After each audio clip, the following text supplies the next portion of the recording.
Captain Jake Morrison stood on the bridge of his ship and looked at the massive space station ahead. The Terran ship called the Defiant was small compared to the huge Siferian fortress.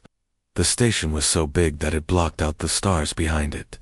Its metal walls were covered with weapons and strange blue lights that seemed to dance across its surface. Jake had been in space for 10 years, but he had never seen anything like this before.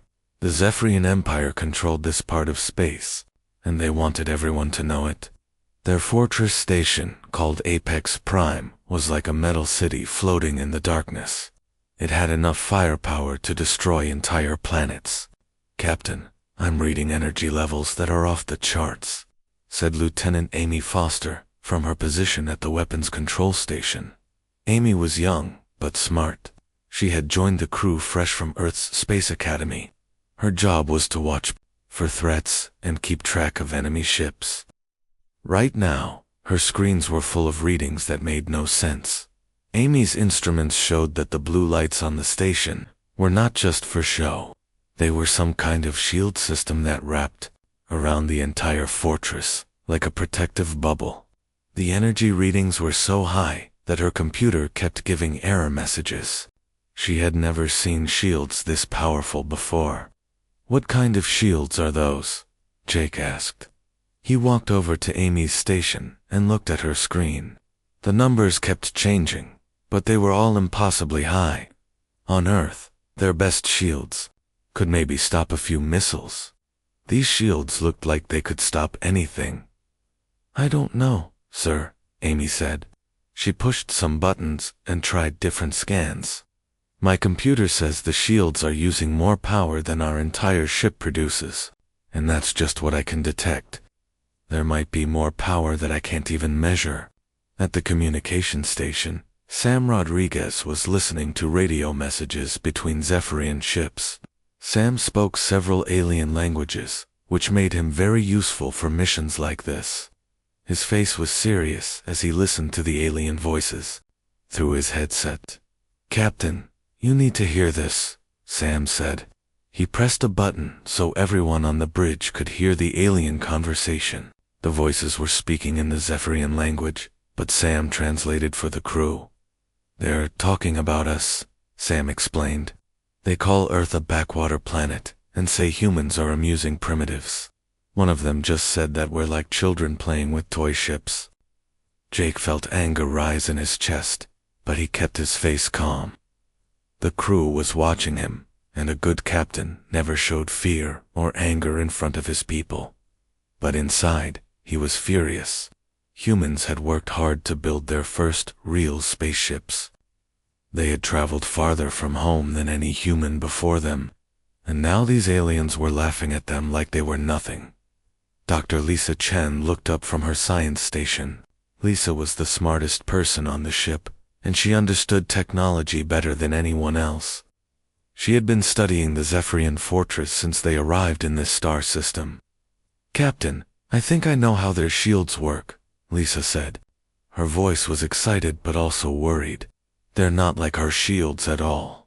Our shields absorb energy from attacks, but these shields do something different. They bend space itself around the station." Jake walked over to Lisa's station. Her screen showed a complex diagram of the fortress, with lines and numbers that he didn't understand. But he could tell from her expression that this was important. "What does that mean?" Jake asked. "It means that when someone shoots at them, the attack goes around them instead of hitting them," Lisa explained. "Imagine throwing a ball at a soap bubble, but instead of popping the bubble, the ball just slides around it and keeps going. That's what these shields do to weapons." Amy whistled softly. "No wonder they act so confident.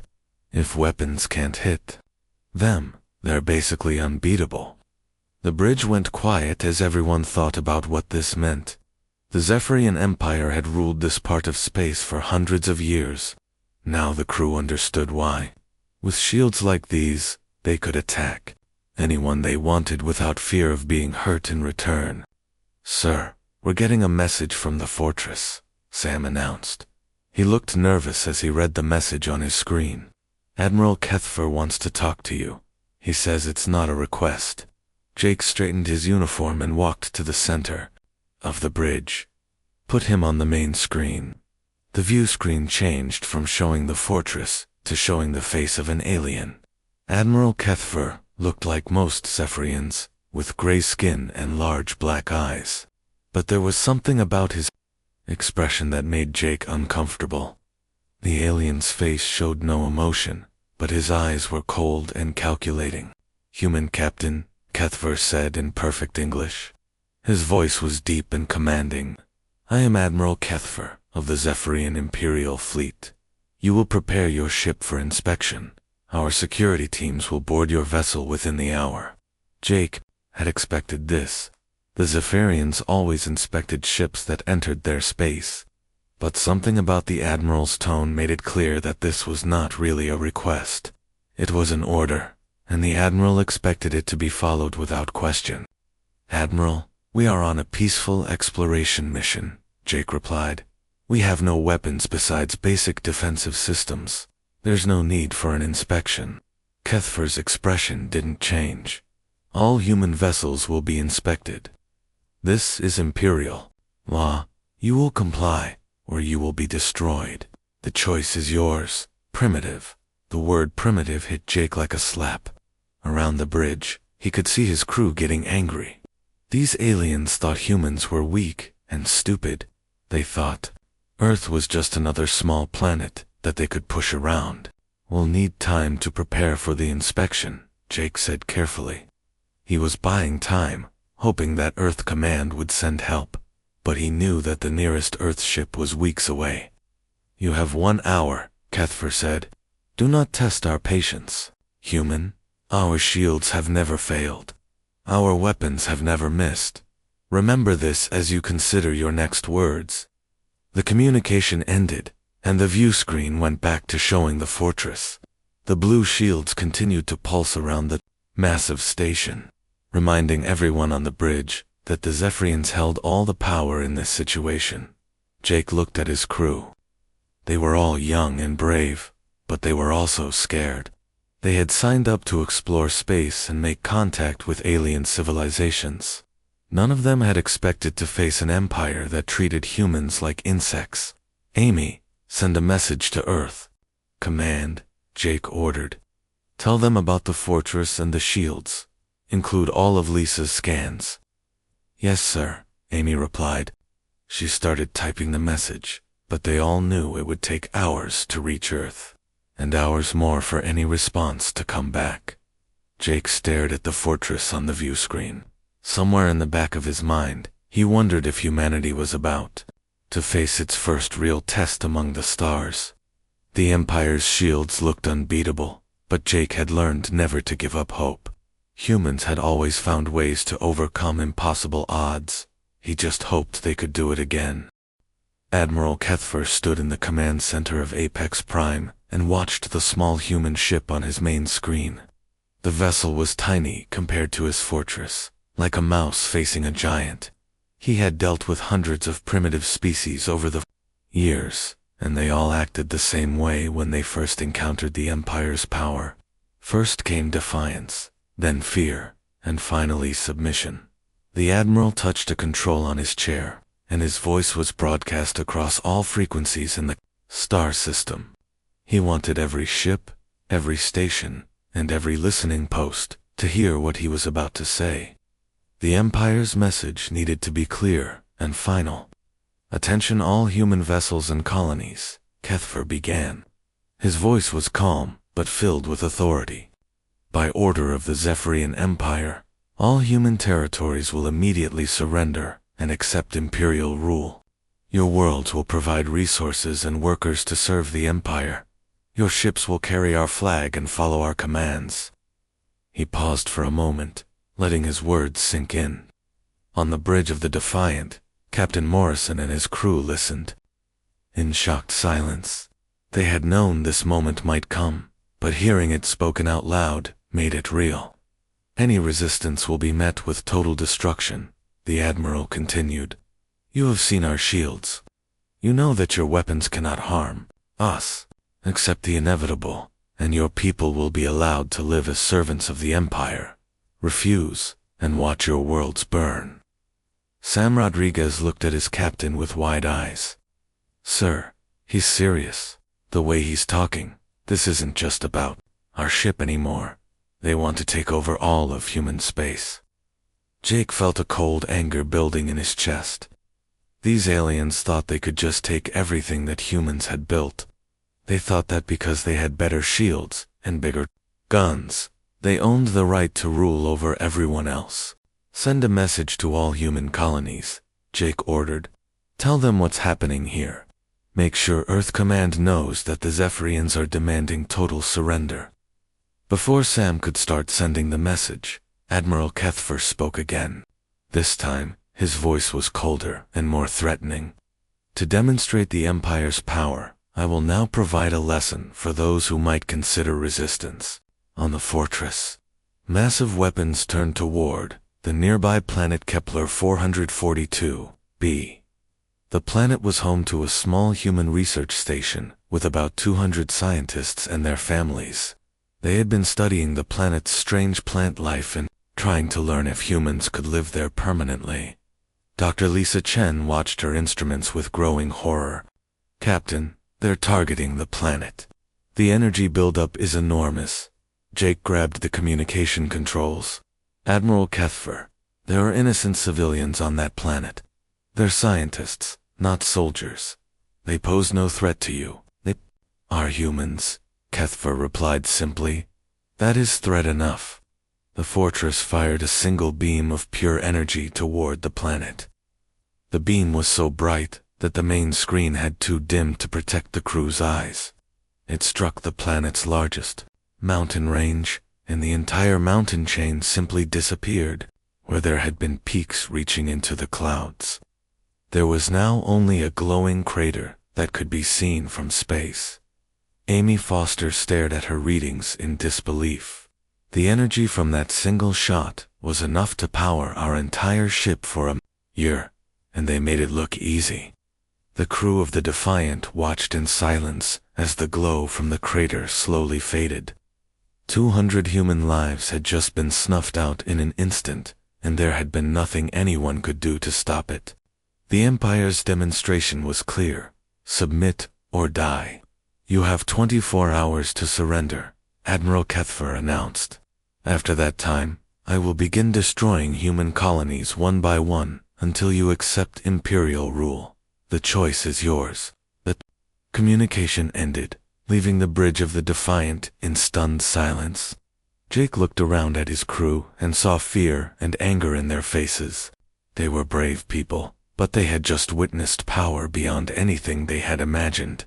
Meanwhile, on Earth, Admiral Karen Hayes sat in the Pentagon's command center and read the reports coming in from the Defiant.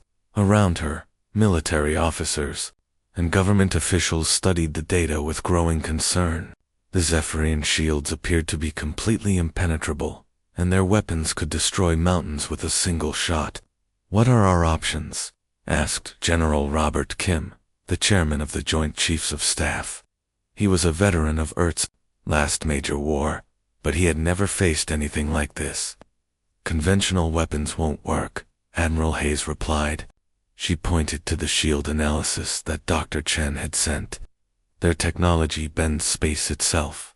Our missiles, our lasers, even our nuclear weapons would just slide around their shields without doing any damage."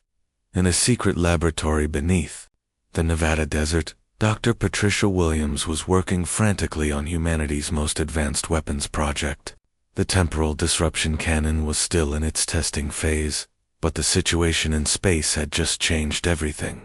Earth needed weapons that could challenge the impossible, and they needed them now. "How much time do we need to finish the weapon?" Admiral Hayes asked over a secure video link. Dr. Williams looked exhausted. She had been working for 18 hours straight, trying to solve problems that would normally take months to fix. "The theory is sound, but we've never tested it against real shields. We're basically guessing about how it will work." "Guessing is better than doing nothing," Admiral Hayes replied. "How soon can you install it on a ship?" "The Stormbreaker is almost ready," Dr. Williams said. The Stormbreaker was Earth's newest and fastest warship, built specifically to carry experimental weapons. We can have the cannon installed in 12 hours, but I can't promise it will work. Back on the Defiant, Jake was trying to buy more time. He sent a message to Admiral Kethfer, asking for negotiations, hoping to delay the Empire's ultimatum. The response came back quickly and was not encouraging. "There will be no negotiations," Kethfer said. "Surrender is your only option. Your species is primitive and weak. You have nothing to offer the Empire except your labor and your resources." Dr. Lisa Chen had been studying the fortress's shields for hours, trying to find any weakness she could exploit. Her screens were filled with complex equations and energy readings. But every analysis came to the same conclusion. The shields were perfect.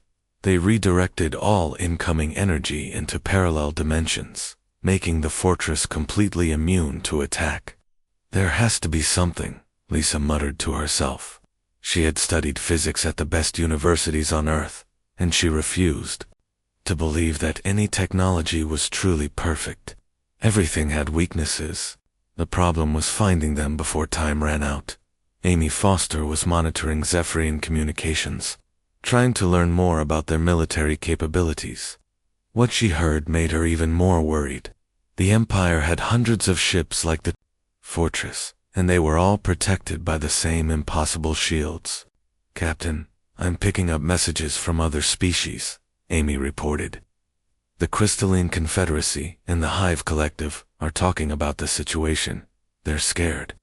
Some of them are actually celebrating, saying that humans finally getting put in their place." Jake clenched his fists. It seemed like everyone in the galaxy was either afraid of the Zephyrians or happy to see humans humiliated.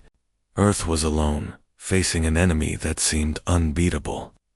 "Sir, we're getting a priority message from Earth Command," Sam announced.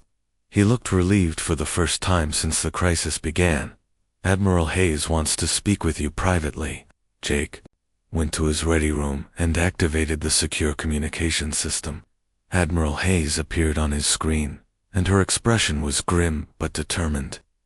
"Jake, we're sending help," she said, without any preliminaries. "The Stormbreaker will reach your position in 18 hours. It's carrying an experimental weapon that might be able to challenge their shields." "What kind of weapon?" Jake asked. "Something new. Something they won't expect." Hayes paused, and Jake could see the weight of command in her eyes. "The weapon targets time itself. If it works, their shields won't be able to protect them. If it doesn't work, we're all dead," Jake finished. "That's about right," Admiral Hayes agreed. "Keep them talking as long as you can. Buy us every minute you can manage. And Jake, if this goes wrong, make sure the galaxy remembers that humans don't surrender without a fight." The communication ended, leaving Jake alone with his thoughts. Outside his window, the Zephyrian fortress continued to pulse with blue energy. Its shields a constant reminder of the Empire's power. In 18 hours, humanity would either prove that human ingenuity could overcome any obstacle, or they would learn that some enemies were truly unbeatable. Jake returned to the bridge and looked at his crew. They were still scared, but now there was hope in their eyes. Earth was sending help, and that was enough to keep fighting. "What are our orders, sir?" Amy asked. "We wait," Jake replied, "and we prepare for the most important battle in human history." The Stormbreaker moved through space like a shadow, its black hull designed to absorb scanner beams and hide from enemy sensors. Commander Alex Turner sat in the captain's chair and watched the tactical display show his ship's position. They were still 6 hours away from the Zephyrian fortress, but Alex could already feel the tension building among his crew. Alex had commanded ships for 15 years, but he had never carried a weapon like the one now installed in his cargo bay. The temporal disruption cannon was the size of a small building, and it used more power than most space stations. Earth's best scientists had built it based on theories that most people thought were impossible. "Commander, we're getting close to the edge of their sensor range," reported Lieutenant Kate Johnson from the navigation station. Kate was one of Earth's best pilots, and she had volunteered for this mission knowing that it might be a one-way trip. Her job was to get the Stormbreaker close enough to use the new weapon without being detected. Reduce speed and activate full stealth mode, Alex ordered. The ship's engines grew quieter, and extra power flowed to the systems that made them invisible to enemy scanners. On the Stormbreaker's hull, special panels adjusted their temperature to match the cold of space around them. In the engineering section, Chief Engineer Mike Sullivan was making final adjustments to the temporal disruption cannon. Mike had worked on the weapon's design for 2 years, but he still wasn't completely sure how it worked. The theories were so advanced that only a few people on Earth really understood them. "How's our secret weapon looking, Mike?" Alex asked over the ship's communication system. "Good news and bad news, Commander," Mike replied. His voice sounded tired, but also excited. "The good news is that all systems are working perfectly. The bad news is that we only get one shot. If we miss, or if the weapon doesn't work, we won't get a chance to try again." Alex nodded, even though Mike couldn't see him. They all knew that this mission was humanity's only hope.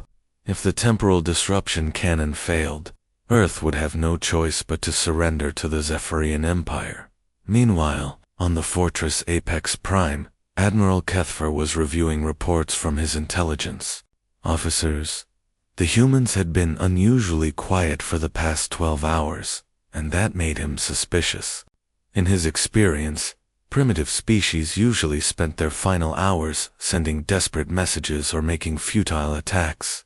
"Admiral, our long-range scanners are detecting some unusual energy signatures near the outer system," reported Commander Veltar, the fortress's chief science officer.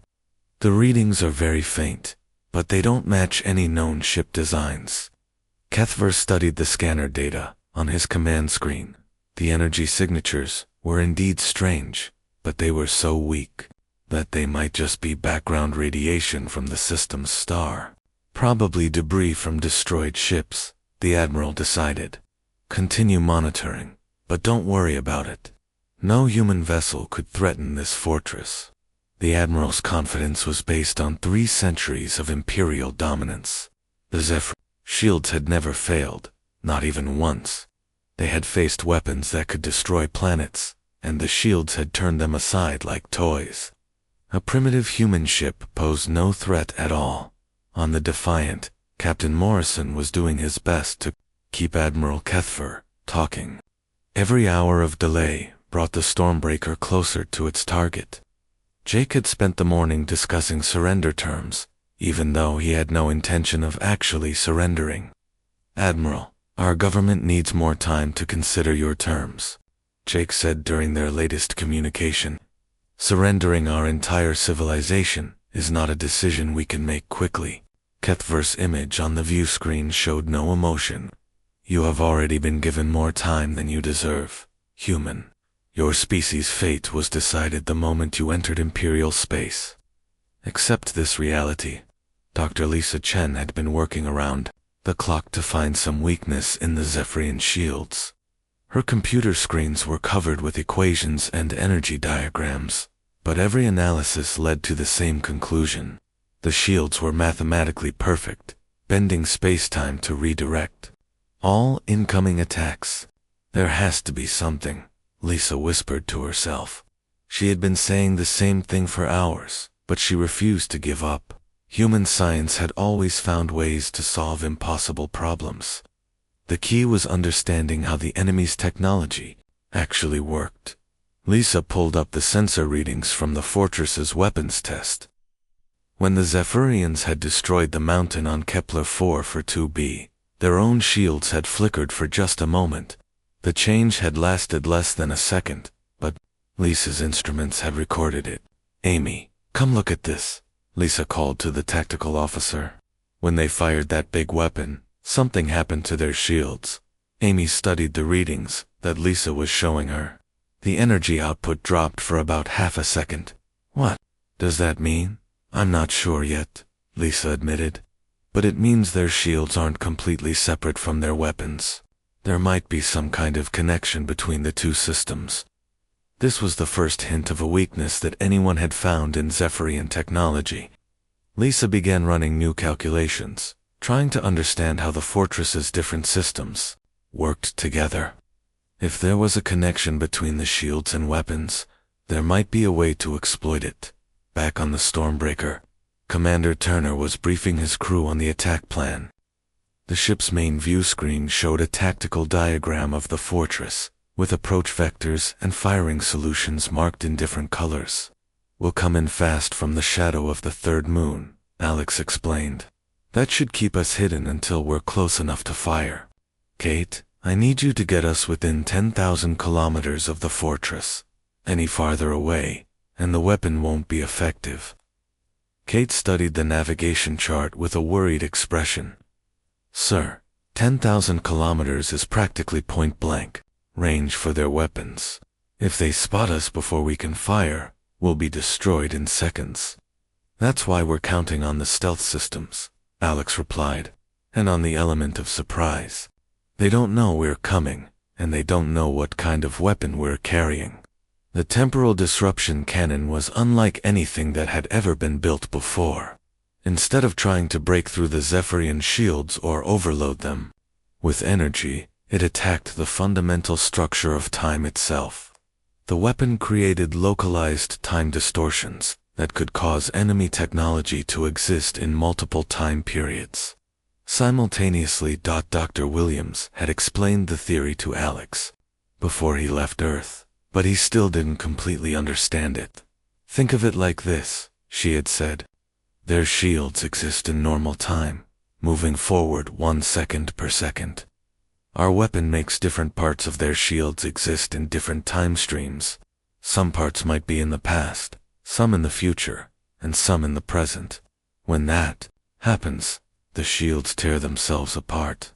It was an elegant solution to an impossible problem, but it had never been tested against real Zephyrian technology.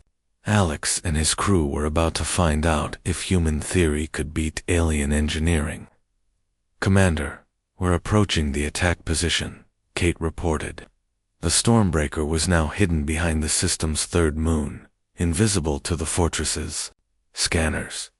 In 2 hours, they would begin their final approach. Alex looked around the bridge at his crew.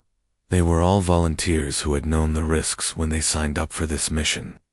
Lieutenant Sarah Brown at the weapons station had a husband and 2 children back on Earth. Engineer Tom Davis had just gotten married before the ship launched. They were all risking everything for humanity's future. "Mike, is the weapon ready?" Alex asked. "As ready as it's going to be, sir," Mike replied from engineering. "All power systems are online, and the temporal field generators are stable. Just remember, we only get 1 shot at this." Alex nodded and settled back in his captain's chair. In a few hours, they would either save humanity or die trying. The Zephyrian Empire had ruled the galaxy for centuries, protected by shields that had never failed, but they had never faced a weapon that attacked time itself. "Take us in, Kate," Alex ordered. "Let's show these aliens what human ingenuity can do." The Stormbreaker began its final approach, moving silently through the darkness toward the most heavily defended fortress in Zephyrian space. Behind them, Earth waited for news that would determine the fate of the entire human species. Ahead of them, Admiral Kethver continued to believe that his shields were invincible. Neither side knew that they were about to witness the first battle in galactic history where time itself would be used as a weapon. The Empire's shields had protected them for 300 years. But they were about to face something completely new. The moment of truth was approaching, and the galaxy would never be the same. The Stormbreaker dropped out of stealth mode like a ghost, suddenly becoming solid. One moment, there was empty space in front of Apex Prime, and the next moment, a sleek black warship was racing toward the fortress at full speed. The sudden appearance caught every Zephyrian on the station completely by surprise. "Commander." Turner gripped his captain's chair as the ship shook from the strain of maximum acceleration. Kate, give me everything you've got. We need to be in firing range before they can react. Lieutenant Johnson's hands flew over her controls, pushing the Stormbreaker's engines beyond their normal limits. The ship's hull groaned from the stress, but it held together. Behind them, space began to glow as the engines dumped massive amounts of energy into their wake. On the fortress, alarm sirens started blaring throughout the massive station. Admiral Kethfer rushed to his command center, his face showing the first signs of concern that his crew had ever seen. The human ship had appeared from nowhere, and it was moving faster than any vessel in the Imperial fleet. How did they get so close without being detected? Kethver demanded. His sensor operators were frantically checking their equipment, trying to understand how a human ship had avoided their scanners. Admiral, their hull appears to be made of some kind of sensor-absorbing material, reported Commander Veltar. Our scans are having trouble getting accurate readings even now. The fortress's weapon systems began to track the approaching human ship, but the Stormbreaker was moving in an unpredictable pattern that made targeting difficult. Kate Johnson was flying the ship like a fighter pilot, using every trick she had learned in her years of training. Weapons range in 30 seconds, reported Lieutenant Brown from the Stormbreaker's tactical station. Her finger hovered over the firing control for the temporal disruption cannon. The weapon was charged and ready, but they would only get one chance to use it. Commander Turner watched the distance indicator count down on his screen. 10,000 kilometers, 9,000, 8,000. The fortress was getting larger on the view screen with every second, its blue shields pulsing with deadly energy. Fire all weapons, Admiral Kethfer shouted. The fortress's massive gun batteries opened up, sending streams of energy toward the approaching human ship. The beams were powerful enough to vaporize a mountain, but Kate's flying kept the Stormbreaker just ahead of the targeting computers. Explosions lit up space around the human ship as energy beams missed by mere meters. The Stormbreaker's hull was scorched by near misses, but the ship kept racing toward its target. Turner could smell smoke from overloaded circuits, but the ship held together. 5,000 kilometers, Sarah Brown announced, still closing. Not yet, Turner said, his voice calm despite the chaos around them. The temporal disruption cannon needed to be close enough to create stable time distortions around the fortress's shields. Too far away, and the weapon would have no effect. In the engineering section, Mike Sullivan watched his instruments with growing tension. The weapon was drawing so much power that other ship systems were starting to shut down. The lights dimmed as more energy flowed to the temporal field generators. Commander, we're at maximum safe power, Mike reported. I can push it higher, but we might lose life support. Do it, Turner ordered, without hesitation. If this doesn't work, we won't need life support anyway. The Stormbreaker shuddered as Mike redirected power from every non-essential system. The ship's lights went out except for emergency power, and the artificial gravity fluctuated. But the temporal disruption cannon hummed with barely contained energy. 3,000 kilometers, Sarah announced. We're in range. Admiral Kethfer watched the human ship approach with a mixture of anger and confusion. The vessel was small and primitive compared to Imperial warships, but it had somehow penetrated their defenses and was now threatening his fortress. It was impossible, but it was happening. Increase shield power to maximum, Kethver ordered. Show these humans what happens when they challenge the Empire. The blue energy field around Apex Prime grew brighter and more intense. The shields were now operating at levels that could deflect any weapon in the galaxy. No force known to Zephyrian science could penetrate them. 1,000 kilometers, Sarah reported. Firing range achieved. Commander Turner took a deep breath and looked around his bridge. His crew was ready, their faces showing determination, despite the impossible odds they faced. Earth was counting on them to do something that had never been done before. Fire the temporal disruption cannon, Turner ordered. Sarah Brown pressed the firing control, and the Stormbreaker's most secret weapon activated for the first time in actual combat. The cannon didn't fire a beam of energy like normal weapons. Instead, it projected a field of twisted time that spread out toward the fortress like an invisible wave. For a moment, nothing seemed to happen. The fortress's shields continued to pulse with blue energy, apparently unaffected by the human weapon. Admiral Kethver laughed with relief and contempt. "Is that the best these primitives can do?" he asked his crew. Their weapon had no effect at all. But in the Stormbreaker's engineering section, Mike Sullivan was watching readings that told a different story. "Commander, the temporal field is penetrating their shields. I'm detecting massive chronometer instability around the fortress." Dr. Lisa Chen, watching from the Defiant, saw it first on her instruments. The energy readings from the fortress's shields began to fluctuate wildly. The steady blue glow started to flicker, sometimes bright, sometimes dim, sometimes seeming to fade away completely. "Captain Morrison, something's happening to their shields," Lisa reported excitedly. "The energy patterns are becoming chaotic." On the fortress, Commander Veltar stared at his instruments in growing alarm. "Admiral, our shield systems are showing impossible readings. The shield generators are reporting different timestamps. Some think it's yesterday, some think it's next week." Admiral Kethver's confidence began to crack as he watched his impenetrable shield start to malfunction. The blue energy field around his fortress was flickering like a broken light, sometimes solid, sometimes translucent, sometimes invisible. "What's happening?" Kethver demanded. "Fix the shields immediately." "I can't, sir," Veltar replied, his voice filled with panic. "The shield generators think they're operating in 17 different time periods. The system is trying to maintain shields for the past, present, and future all at the same time." The effect of the temporal disruption cannon was spreading throughout the fortress's shield grid. Different sections of the protective field began to exist in different moments of time. Some parts of the shields were defending against attacks that had happened hours ago, while others were preparing for battles that wouldn't occur for days. Commander Turner watched in amazement as the impossible happened. The Zephyrian shields, which had protected the Empire for 3 centuries, were tearing themselves apart. The weapon had worked exactly as Dr. Williams had predicted.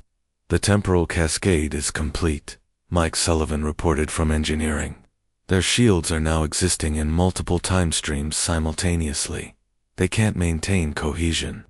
The fortress's shields collapsed in a spectacular light show. The blue energy field that had seemed so solid and permanent dissolved into chaos, flickering between different states of existence before finally disappearing completely. For the first time in 300 years, a Zephyrian fortress was defenseless. Admiral Kethver stared at his screens in disbelief. His shields were gone. The technology that had made the Empire invincible had been destroyed by a species he had considered primitive.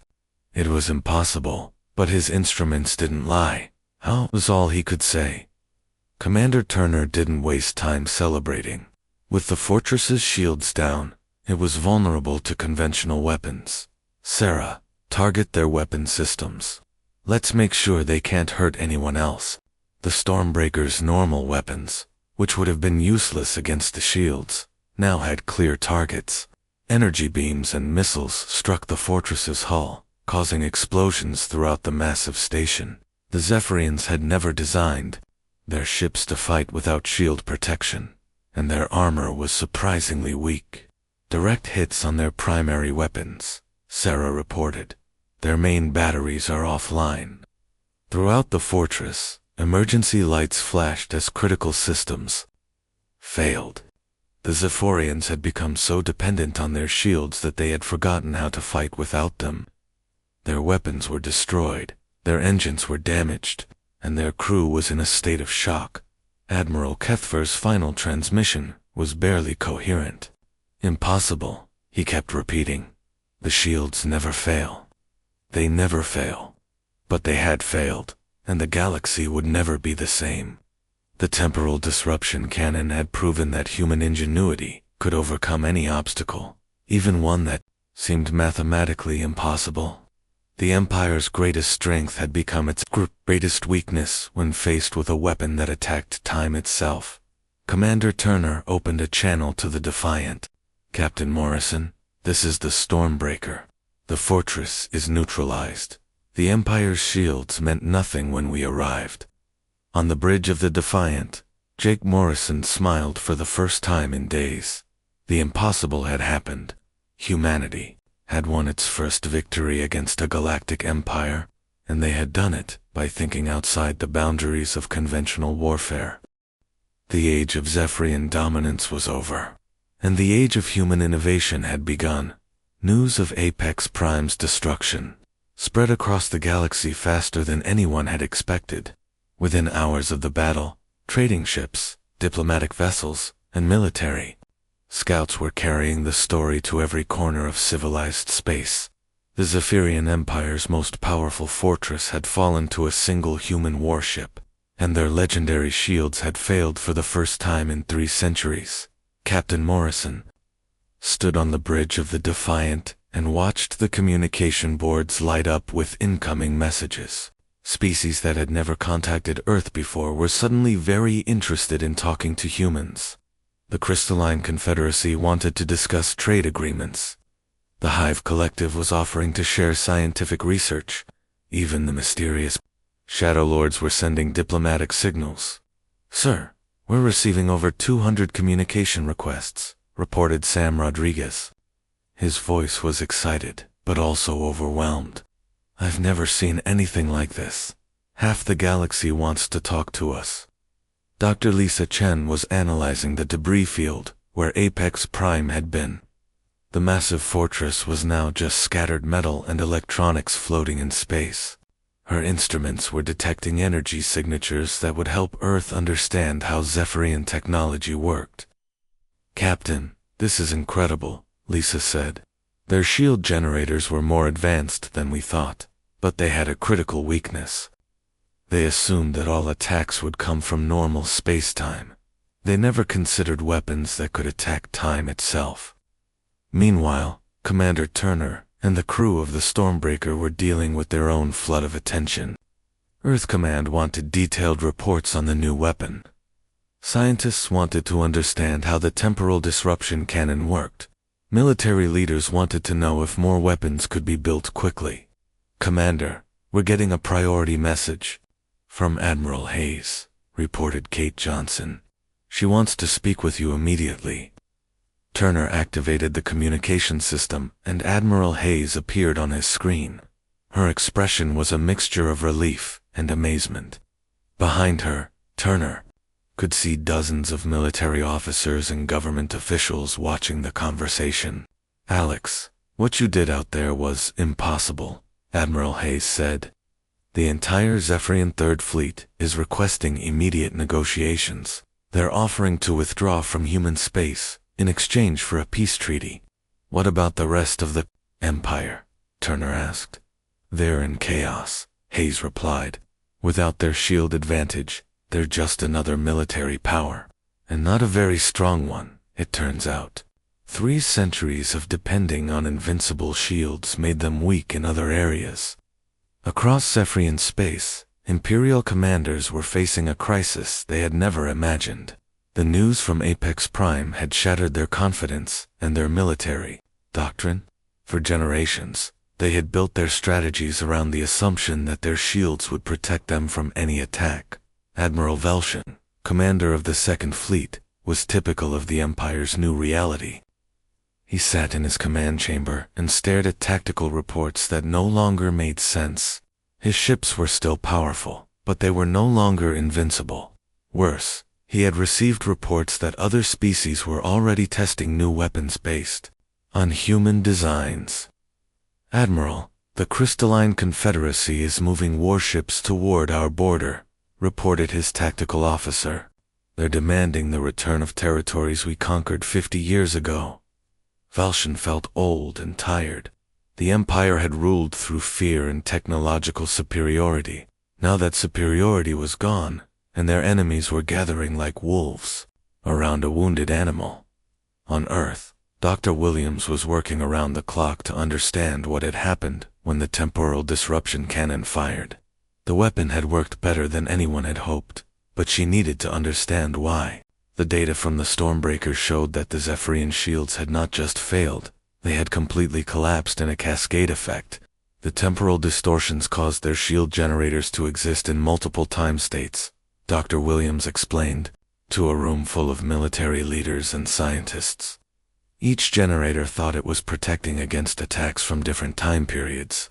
When they tried to coordinate, the system couldn't handle the paradox and shut down. General Kim leaned forward in his chair. "Can we build more of these weapons?" "We're already working on it," Dr. Williams replied. "But the temporal disruption cannon is just the beginning.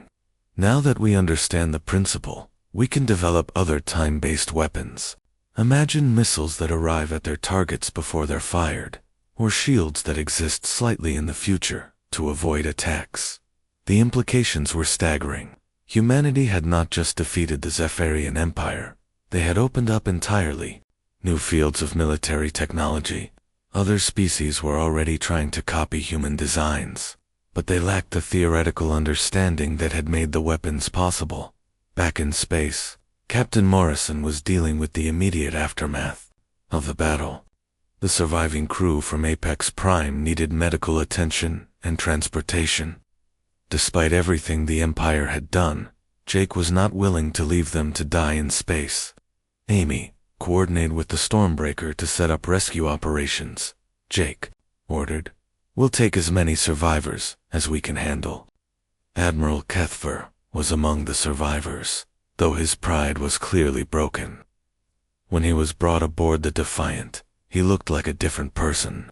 The arrogant commander who had demanded human surrender was gone, replaced by someone who had seen the impossible happen.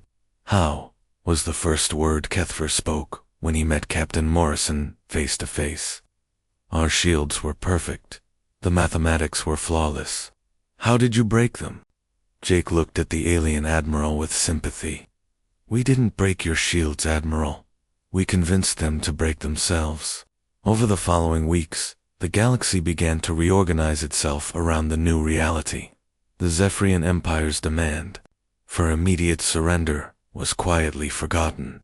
Instead, they sent diplomats to Earth asking for peace negotiations and technology sharing agreements. Species that had been oppressed by the Empire for generations began to reclaim their independence. The Rigel Commonwealth declared its freedom after 200 years of imperial rule. The Outer Rim colonies formed their own government. The balance of galactic power was shifting, and humanity was at the center of it all. Commander Turner returned to Earth as a hero, but he was more interested in the future than in celebrating the past. The temporal disruption cannon had proven that human creativity could overcome any obstacle, but it had also shown that the galaxy was full of challenges that would require new thinking. "What's next for humanity?"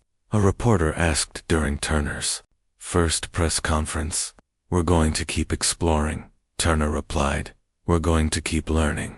And we're going to keep showing the galaxy that humans don't give up when faced with impossible odds."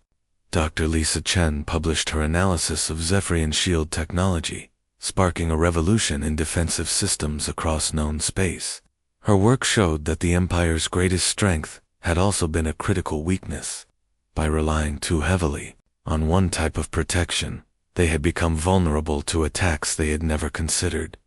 The Defiant was reassigned to diplomatic missions, helping to establish Earth's new relationships with alien species.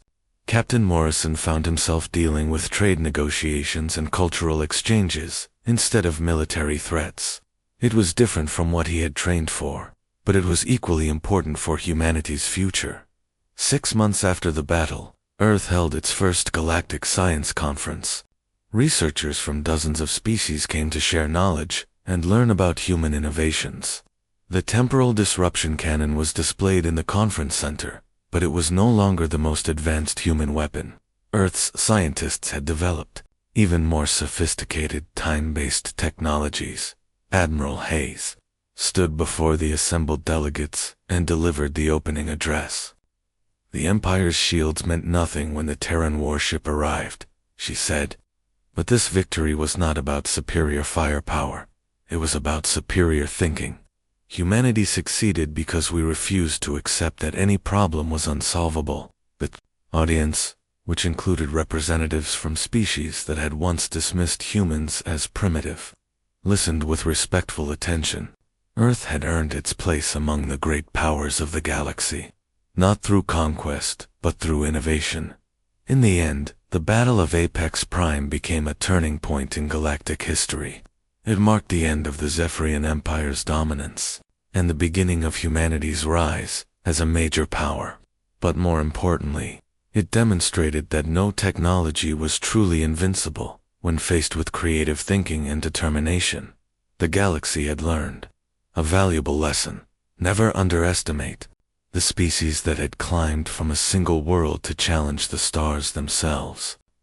Humanity had arrived among the galactic community, and they had announced their presence not as conquerors, but as innovators who would reshape the very nature of interstellar civilization. The Empire's shields had indeed meant nothing when the Terran Warship arrived. But the real victory was not in the destruction of those shields, but in the proof that human ingenuity could overcome any obstacle, no matter how impossible it seemed. The age of human exploration and discovery among the stars had truly begun.